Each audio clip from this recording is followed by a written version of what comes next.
only does the Cup Series have a lot going on in points, but Xfinity as well. But as we look forward to the Cup Series schedule, what are we looking at?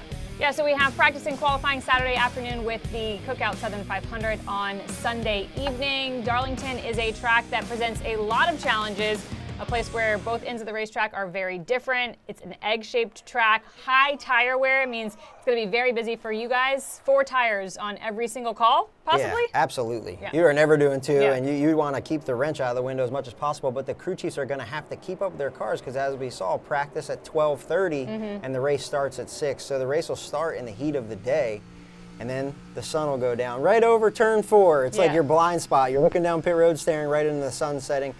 It's picturesque, but it's really tough. And then it'll cool off, so the track will go through a progression. You'll have to stay up on that. It'll be interesting to see who kind of gives up on the early runs to be there at the end and who has to adjust on their car during the day. But it says right here, it's an endurance race all night long. And this race is a little bit of a trap for a pit crew guy because you go into this race and you want to have a great night. You know it's going to be an absolute dogfight on pit road, but if you try to go too fast too early, you get yourself in trouble.